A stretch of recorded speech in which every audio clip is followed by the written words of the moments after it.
ಬಾಯ್ ಬಾಯ್. ಪಾಪು ಸ್ಯಾಮ್ ಬಾಯ್ ಮಾಡು. ಬಾಯ್ ಮಾಡೋಣ. Bye bye. ಲಕ್ಕಿ ಬಾಯ್.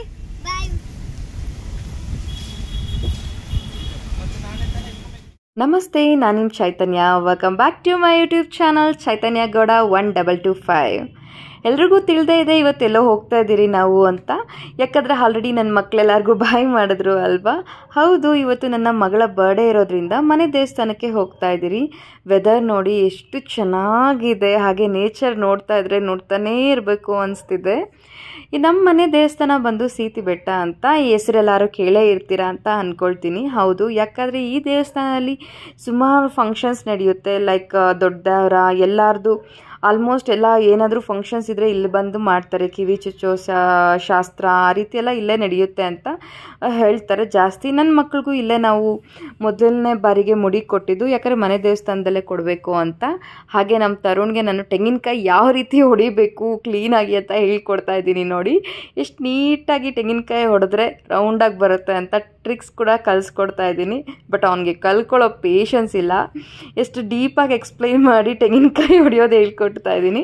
ಹೊರಗಡೆ ಇರೋ ಬ್ಯೂಟಿಫುಲ್ ವೆದರ್ನ ಹಾಗೆ ನೇಚರ್ನ ಎಂಜಾಯ್ ಮಾಡಿಕೊಂಡು ದೇವ್ರ ದರ್ಶನಕ್ಕೆ ಒಳಗಡೆ ಹೋಗ್ತಾ ಇದ್ದೀರಿ.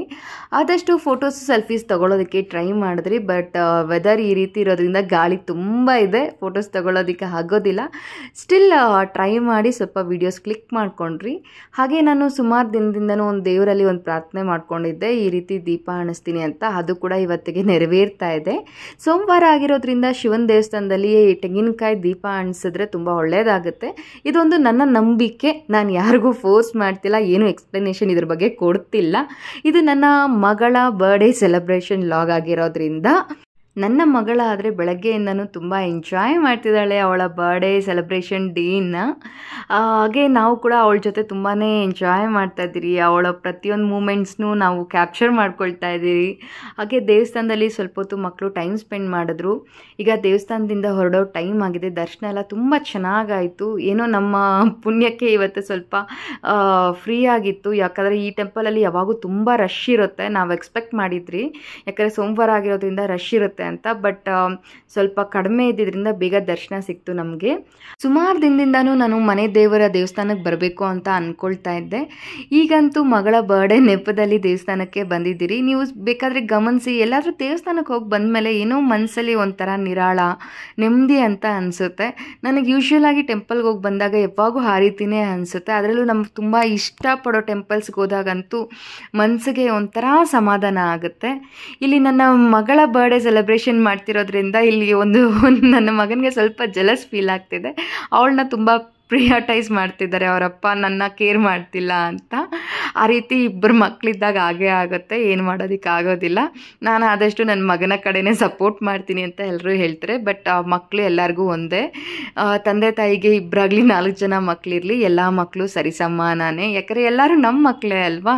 ಈಗ ಮನೆ ಕಡೆ ಹೊರಡೋ ಸಮಯ ಆಯಿತು. ನೋಡ್ತಾ ಇದ್ದೀರಲ್ಲ, ಈ ರೀತಿ ಬೆಟ್ಟ ಇಳ್ಕೊಂಡು ಕಾರ್ನಲ್ಲೇ ಹೋಗ್ತಾ ಇದ್ದೀರಿ. ಮೊದಲೆಲ್ಲ ಸ್ಟೆಪ್ಸ್ ಯೂಸ್ ಮಾಡಿಕೊಂಡು ಬೆಟ್ಟ ಹತ್ತಿ ದೇವ್ರ ದರ್ಶನ ಮಾಡ್ಕೊಳ್ತಿದ್ರಿ. ಈಗ ಕಾರು ವೆಹಿಕಲ್ಸ್ ಸಹ ಮೇಲೆ ಬರೋ ರೀತಿ ಮಾಡಿಬಿಟ್ಟಿದ್ದಾರೆ. ಸ್ವಲ್ಪ ಈಸಿ ಕನ್ವೀನಿಯೆಂಟ್ ಆಗ್ತಿದೆ ಎಲ್ಲರಿಗೂ. ಹಾಗೆ ನಾವು ಟೆಂಪಲ್ನಿಂದ ಹೊರಡಬೇಕಾದ್ರೆ ಕೋಲಾರ್ನಲ್ಲಿ ಒಬ್ಬಟ್ಟು ಆರ್ಡ್ರ್ ಕೊಟ್ಟಿದ್ರಿ, ಹೋಳಿಗೆ. ಯಾಕಂದರೆ ಫಂಕ್ಷನ್ಗೆ ಕಾಯಿ ಹೋಳಿಗೆ ಹೋಟ್ಲಿಂದ ತರಿಸೋಣ ಅಂತ ಪ್ಲ್ಯಾನ್ ಮಾಡ್ಕೊಂಡಿದ್ದೆ. ಎಲ್ಲ ಐಟಮ್ಸು ಮನೇಲೇ ಮಾಡೋದು ಸ್ವಲ್ಪ ಕಷ್ಟ ಆಗುತ್ತೆ ಅಂತ ಹೋಳಿಗೆ ಮಾತ್ರ ನಾನಿಲ್ಲಿ ರೆಡಿಮೇಡ್ ಮಾಡಿಸ್ಕೊಂಡು ಬರ್ತಾಯಿದ್ದೀನಿ. ಆರ್ಡ್ರ್ ಕೊಟ್ಟರೆ ಅವರು ಹಾಗೆ ಮಾಡಿಕೊಟ್ರು. ಮನೆಗೆ ಬಂದು ಆದಷ್ಟು ಬೇಗ ಕೆಲಸಗಳನ್ನೆಲ್ಲ ಶುರು ಮಾಡ್ಕೊಂಡ್ರಿ. ನಮ್ಮ ಹುಡುಗರು ಸಹ ತುಂಬಾ ಹೆಲ್ಪ್ ಮಾಡ್ತಿದ್ದಾರೆ. ನಾನು ಬೇಗ ಬೇಗ ಎಲ್ಲ ಮಾಡೋಣ ಅಂತ ಸ್ವಲ್ಪ ಮುಖದಲ್ಲೂ ಸಹ ಟೆನ್ಷನ್ ಕಾಣಿಸ್ತಾ ಇದೆ ಅಲ್ವಾ. ಯಾಕಂದರೆ ಅಡುಗೆ ಮಾಡಬೇಕಾದ್ರೆ ಆ ಟೆನ್ಷನ್ ಇದ್ದೇ ಇರುತ್ತೆ. ಯಾಕಂದರೆ ಈ ಫಂಕ್ಷನ್ಸ್ ಏನಾದರೂ ಅಡುಗೆದಲ್ಲಿ ಒಂಚೂರು ಹೆಚ್ಚು ಕಮ್ಮಿ ಆಗಿಬಿಟ್ರೆ ಅಂತ ಒಂದು ಸ್ವಲ್ಪ ಭಯ ಇರುತ್ತೆ. ಅದರಲ್ಲೂ ಮೊದಲನೇ ಬಾರಿಗೆ ಎಲ್ಲ ನಾನೇ ಮಾಡ್ತೀನಿ ಅಂತ ಒಪ್ಕೊಂಡಿದ್ದೀನಿ. ಜರ್ನಿ ಬೇರೆ ಮಾಡ್ಕೊಂಬಂದಿದ್ರಿಂದ ಸ್ವಲ್ಪ ಟಯರ್ಡ್ ಅನಿಸ್ತಾ ಇದೆ. ಬಟ್ ಟೈಮ್ ಇಲ್ಲ ರೆಸ್ಟ್ ಮಾಡೋದಕ್ಕೆ ಅಂತ ಹಾಗೆ ವರ್ಕ್ ಕಂಟಿನ್ಯೂ ಮಾಡ್ತಾ ಇದ್ದೀರಿ. ನನ್ನ ಮೆನು ಏನು ಸೆಟ್ ಮಾಡ್ಕೊಂಡಿದ್ದೀನಿ ನಾನು ಅಂದರೆ ಕುರ್ಮಾ ಮತ್ತು ಪೂರಿ, ಗೀ ರೈಸ್, ಅನ್ನ, ರಸ, ಸಂಡಿಗೆ, ಒಂದು ಸ್ವಲ್ಪ ಜಾಮೂನು, ಪಾಯಸ, ಈ ರೀತಿ ಕೋಸಂಬರಿ ಎಲ್ಲ ಮಾಡೋಣ ಅಂತ ಮೆನು ಸೆಟ್ ಮಾಡ್ಕೊಂಡಿದ್ದೀನಿ. ನಮ್ಮ ಯಜಮಾನ್ರು ಅಂದರೆ ಫೋನ್ ಯೂಸ್ ಮಾಡ್ತಿದ್ದಾರೋ ಹೆಲ್ಪ್ ಮಾಡ್ತಿದ್ದಾರೋ ನನಗೆ ಕನ್ಫ್ಯೂಸ್ ಆಗುತ್ತೆ ಒಂದೊಂದ್ಸಲಿ. ಯಾವಾಗೂ ಅವ್ರ ಕಣ್ಣು ಕೈ ಫೋನ್ ಮೇಲೆ ಹೋಗ್ತಾನೇ ಇರುತ್ತೆ. ಆದಷ್ಟು ಹೆಲ್ಪ್ ಮಾಡಿದ್ರು, ಇಲ್ಲ ಒಬ್ಬಳ ಕೈಲೇ ಇಷ್ಟೆಲ್ಲ ಮಾಡೋದಕ್ಕೆ ಕಷ್ಟ ಆಗ್ತಾಯಿತ್ತು. ನಮ್ಮ ಅಡುಗೆ ಎಲ್ಲ ಮಾಡಿ ಮುಗಿಸೋಷ್ಟರಲ್ಲಿ ಸಂಜೆನೇ ಆಗಿಬಿಡ್ತಿದ್ದೆ. ಆಲ್ಮೋಸ್ಟ್ ಎಲ್ಲ ಟೈಮ್ ಆಗ್ತಿದೆ. ಬಟ್ ಎಲ್ಲ ಐಟಮ್ಸು ಸಹ ರೆಡಿನೂ ಆಯಿತು. ಬನ್ನಿ ನೋಡೋಣ ಐಟಮ್ಸ್ ಎಲ್ಲ ಯಾವ ರೀತಿ ರೆಡಿ ಆಗಿದೆ ಅಂತ. ತುಂಬಾ ಚೆನ್ನಾಗಿ ಬಂದಿದೆ, ಯಾಕಂದರೆ ನನ್ನ ಮಗಳ ಬರ್ಡೇ ಅಲ್ವಾ. ಗೀ ರೈಸ್ ರೆಡಿ ಇದೆ, ಕುರ್ಮಾನು ತುಂಬ ಚೆನ್ನಾಗಿದೆ, ಕಾಬಡ್ ಕಡಲೆ ಕುರ್ಮಾ ಮಾಡಿದ್ದೆ ನಾನು. ಹಾಗೆ ಇಲ್ಲಿ ಪೂರಿ ಸಹ ರೆಡಿ ಮಾಡ್ಕೊಬಿಟ್ಟಿದ್ದೀನಿ. ಗೋಧಿ ಹಸಿಟ್ಟಿಂದ ಮಾಡಿರೋದ್ರಿಂದ ಪೂರಿ ಸಾಫ್ಟಾಗಿರುತ್ತೆ. ಜಾಮೂನ್ ಅಂತೂ ಹೇಳೋದೇ ಬೇಡ ಬಿಡಿ, ನಮ್ಮ ಮನೇಲಿ ಸೂಪರಾಗಿರುತ್ತೆ ಅಂತ ಎಲ್ಲರಿಗೂ ಗೊತ್ತು. ಸಬ್ಬಕ್ಕಿ ಪಾಯಸ, ಹೋಳಿಗೆ ರೆಡಿಮೇಡ್ ರೆಡಿ ಇತ್ತು. ಇನ್ನು ಅನ್ನ ರಸಕ್ಕೂ ಇಟ್ಟಿದ್ದೀನಿ, ಅದು ರೆಡಿಯಾಗಿ ಇದೆ.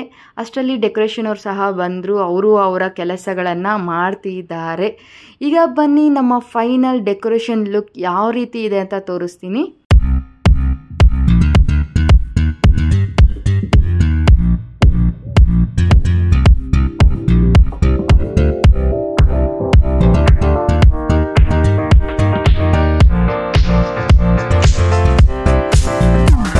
ಕೇಕ್ ಡಿಸೈನ್ ಅಂತೂ ಪರ್ಫೆಕ್ಟ್ ಆಗಿದೆ. ಕಪ್ ಕೇಕ್ಸ್ ಟೇಸ್ಟ್ ಅಂತೂ ನೆಕ್ಸ್ಟ್ ಲೆವೆಲ್ಗಿದೆ. ಇವತ್ತಿನ ನನ್ನ ಔಟ್ಫಿಟ್ ಅಂತೂ ತುಂಬ ಟ್ರೆಡಿಷ್ನಲ್ ಆಗಿ ರೆಡಿಯಾಗಿ ಬಂದಿದ್ದೀನಿ. ನಿಮಗೆಲ್ಲ ಇಷ್ಟ ಆಯಿತು ಅಂತ ಅಂದ್ಕೊಳ್ತೀನಿ.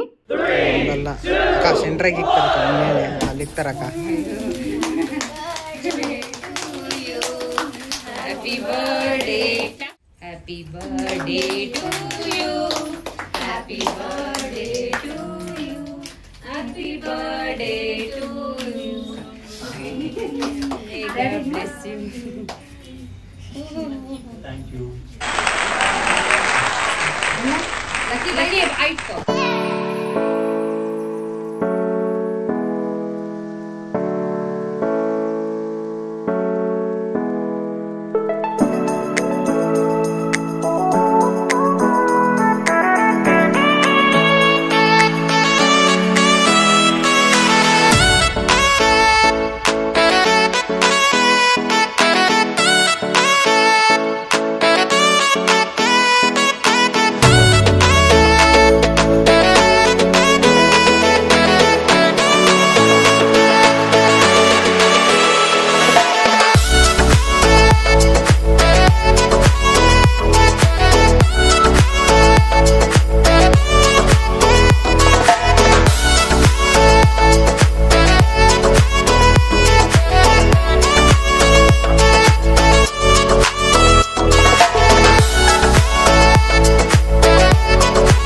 ಸಮೃದ್ಧಿಯ ಬರ್ಡೇ ಸೆಲೆಬ್ರೇಷನ್ ಯಾವ ರೀತಿ ಇತ್ತು ಈ ವರ್ಷ ಅಂತ. ಹಾಗೆ ನಾವು ಫೈನಲಿ ಊಟ ಮಾಡ್ಕೊಂಡ್ರಿ. ಊಟ ಎಲ್ಲ ಮುಗಿದ್ಮೇಲೆ ಒಂದು ಸಿಟ್ಟಿಂಗ್ ಹಾಕ್ಕೋಬೇಕಲ್ವಾ, ಯಾಕಂದರೆ ಫಂಕ್ಷನ್ ಮುಗಿದ್ಮೇಲೆ ಎಲ್ಲರ ಮನೇಲೂ ಅಷ್ಟೇ ಒಂದು ಲೈಟಾಗಿ ಒಂದು ಮೀಟಿಂಗ್ ನಡೆಯುತ್ತೆ, ಫೈನಲ್ ಮೀಟಿಂಗ್. ಅದು ತುಂಬ ಇಂಟ್ರೆಸ್ಟಿಂಗ್ ಆಗಿರುತ್ತೆ. ಇಲ್ಲಿ ನಮ್ಮ ಅಬ್ಬಿಗಂತೂ ಫುಲ್ ಟಯರ್ಡ್ ಆಗಿ ಅವನು ಮಲ್ಗೇ ಬಿಟ್ಟಿದ್ದಾನೆ, ಯಾಕಂದರೆ ಅವನು ತುಂಬ ವರ್ಕ್ ಮಾಡಿದ್ದಾನೆ ಇವತ್ತು. ಹಾಗೆ ಈಗ ರಿಮೈನಿಂಗ್ ಥಿಂಗ್ಸ್ನೆಲ್ಲ ಪ್ಯಾಕಿಂಗ್ ಮಾಡಬೇಕಾಗತ್ತೆ. ಅದೆಲ್ಲ ಮಾಡೋಷ್ಟರಲ್ಲಿ ದೇವ್ರೇ, ಅದೆಲ್ಲ ಆದ ನಂತರ ಈ ಪಾತ್ರೆ ತೊಳೆಯೋದಿದೆಲ್ಲ ಫಂಕ್ಷನ್ ಮುಗಿದ್ಮೇಲೆ ಬೇಡ ಅಂದರೆ ಬೇಡ ಅಪ್ಪ. ಪಾತ್ರೆ ತೊಳೆದು ಮತ್ತೆ ಕಿಚನೆಲ್ಲ ರೀಅರೇಂಜ್ ಮಾಡೋಷ್ಟರಲ್ಲಿ ದೇವ್ರೇ ಕಾಣಿಸ್ತಾನೆ. ಅಷ್ಟೇ ಅಲ್ಲ, ನನಗೆ ಈ ಕೇಕ್ ಮಾಡಿಸಿದ್ಮೇಲೆ ಈ ಬೊಂಬೆ ಏನಿದೆ ಇದು ಫೌಂಡೆಂಟಲ್ಲಿ ಮಾಡಿಕೊಟ್ರು. ಬೇಕಿದ್ದೆಲ್ಲನೂ ನಾನು ಚಾಕ್ಲೇಟಲ್ಲಿ ಮಾಡಿಸಿದ್ದೆ. ಇದು ತಿನ್ನೋಕ್ಕಾಗೋದಿಲ್ಲ, ಬಟ್ ಎಷ್ಟು ಫಿನಿಶಿಂಗ್ ಎಷ್ಟು ನೀಟಾಗಿ ಬಂದಿದೆ ನೋಡಿ ಈ ಬೊಂಬೆನ. ಮನಸ್ಸೇ ಬರ್ತಿಲ್ಲ ಬಿಸಾಕೋದಕ್ಕೆ, ಬಟ್ ತುಂಬ ಕ್ಯೂಟಾಗಿದೆ ಇದು ಬೊಂಬೆ. Thanks for watching. See you soon in my next vlog. Bye bye, take care.